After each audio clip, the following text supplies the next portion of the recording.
Umumama wese urengeje imyaka 30 cyangwa se umukobwa ukuze ushaka kugabanya ibiro, hari ibintu byoroshye ngiye kukugezaho wakora bityo kugabanya ibiro byawe bikakorohera. Ntabwo ngiye kukubwira ibyo gukoresha udufu two kwa Mukandori, Mukansanga cyangwa se Doroteya, hoya. Ngiye kukubwira uburyo bwemejwe n'abahanga n'abashakashatsi. Rero ntagutindiye, niba urengeje imyaka 30 by'akarusho uri umumama warabyaye, iyi video ni yawe, kuko ku musozo w'iyi video uri bumenye uburyo ibiro byawe byagabanuka byoroshye kandi bikaramba. Ntagutindiye rero, twagiye.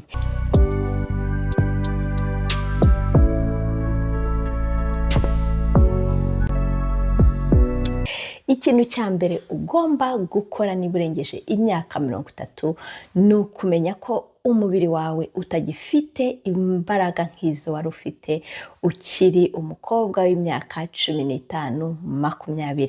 Menya rero ko umubiri wawe kugira ngo ugabanye ibiro bigusaba discipline cyangwa se kwiyemeza nyako. Ariko nk'uko tubizi twese, umugore, umumama urengeje imyaka 30 aba ari umuntu uzi icyo ashaka mu buzima kandi wakigeraho byoroshye. Murabizi ko rero iyo umuntu arengeje iyo myaka cyangwa se ageze muri iyo myaka, nibwo aba afite inshingano nyinshi. Haba harimo abana, bagifite abana batoya, haba harimo kandi urugo, inshingano z'urugo nyinshi. Rero ni byiza ko umenya ingamba ukora zoroshye zijyanye n'igihe urimo. Ikintu cya mbere rero ugomba gukora ni ukugabanya stress. Ntabwo biba byoroshye, ndabizi ko nanjye ndi umubyeyi kandi iyo myaka narayirengeje.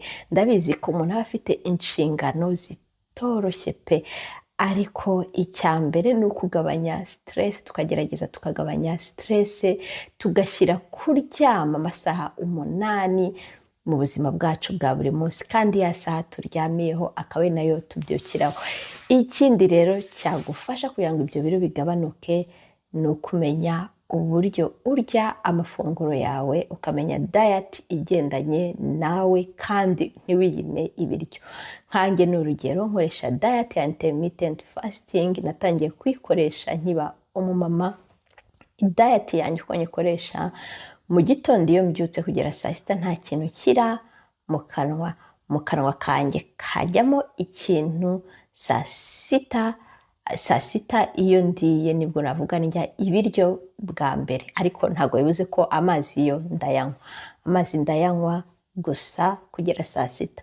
Saa sita rero ni urugero, nk'ifunguro ryanjye rya saa sita rishobora kuba ririmo, nshobora gufata amagi 2, nkarya na salade z'icyatsi kibisi zisa n'icyatsi, cyangwa se imboga z'icyatsi, ngafata n'urubuto, nkafata nk'umuneke cyangwa se apple imwe. Bikaba ari ibyo biryo byanjye bya saa sita. Hagati ya saa sita kuzamura, nshobora kuba nanywa amazi, nywamo nanone n'itase ya kofi itarimo amata, itarimo isukari.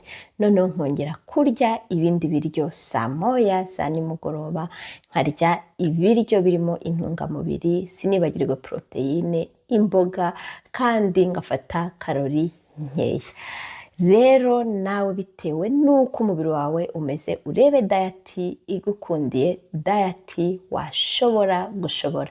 Njye nuko ndya amafunguro, ubwo nimba ndi ibiryo saa moya, nzongera kurya nanone undi munsi ukurikiyeho saa sita, saa moya, saa sita, saa moya, saa sita, saa moya.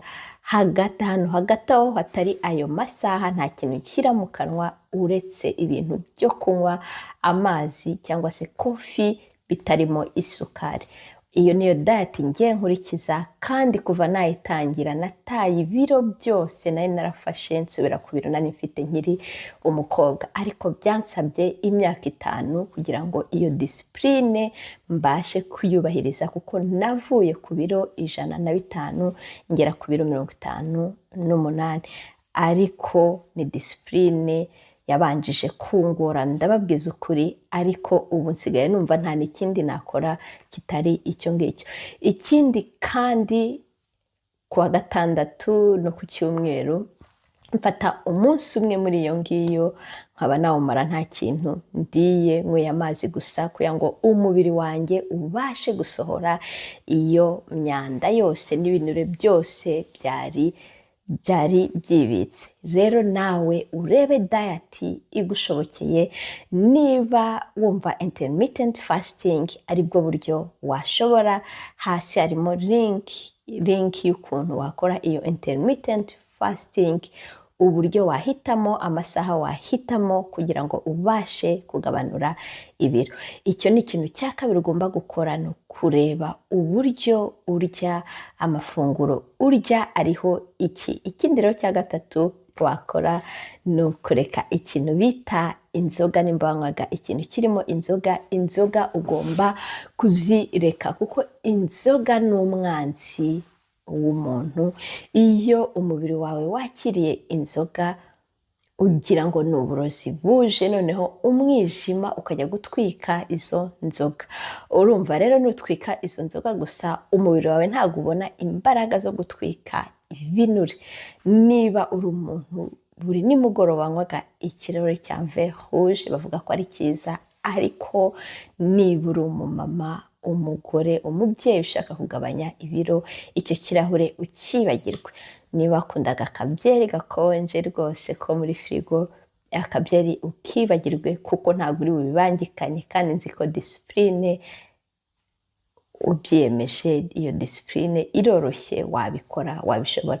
Ikindi rero gikurikiyeho ugomba kureka ni ukureka isukari, ukayireba ukabona ko isukari ari umwanzi wawe, kuko isukari, nufata isukari nyinshi, umubiri wawe uzakora imisemburo ya insuline nyinshi, ntabwo rwose umubiri uzakubabarira. Iyo misemburo niba myinshi, izo hormone niziba nyinshi mu mubiri, zizashaka ahantu zibika ibinure. Ibinure rero nibwo uzasanga ibinure, ufite ibinure kandi ukagenda ubishyira ku nda, ibicece, ugasanga ufite ibicece byinshi. Ariko niba ushaka kugira ngo ibyo binure bigende, ugomba kureka isukari, ukanywa icyayi kitagira isukari, ukanywa kofi itarimo isukari, isukari yo muri biswi, yo muri fanta, yo mu magato, iyo yose ukayivaho, ugafata isukari iri mu biribwa bya natirere, harimo mu mineke, mu mapome habamo isukari, mu birayi habamo isukari, umugati ubamo isukari. Icyo nicyo kindi ugomba gukora. Ikindi rero kitari isukari, ugomba kugerageza ugakora siporo. Siporo nziza iyo umuntu amaze kurenza imyaka 30, ni siporo ya yindi yo guterura ibintu biremereye, siporo ituma ugira imbaraga, kuko iyo umuntu agenda akura, imitsi ye, inyama ze, masozi ze zigenda zigabanuka. Ni byiza rero nushyira imbaraga kugira ngo ukuze masozi zawe, nubishobora ibiro bizagenda byirukanka nko guhumbya. Ndabizi ko ntabwo byoroshye rwose kugira ngo ugire disipurine yo kujya muri siporo, kujya muri gym, niba ubifitiye ubushobozi, ariko niwiyemeza uri bubishobore kandi urabigeraho. Nibitagukundira kandi ugerageze wikorere siporo mu rugo rwawe, urebe. Ubu haje ikoranabuhanga kuri internet, kuri YouTube, ushobora kwiga rwose ukuntu watangira gukuza izo muscles zawe. Siporo wakora ukoresheje video zo kuri internet.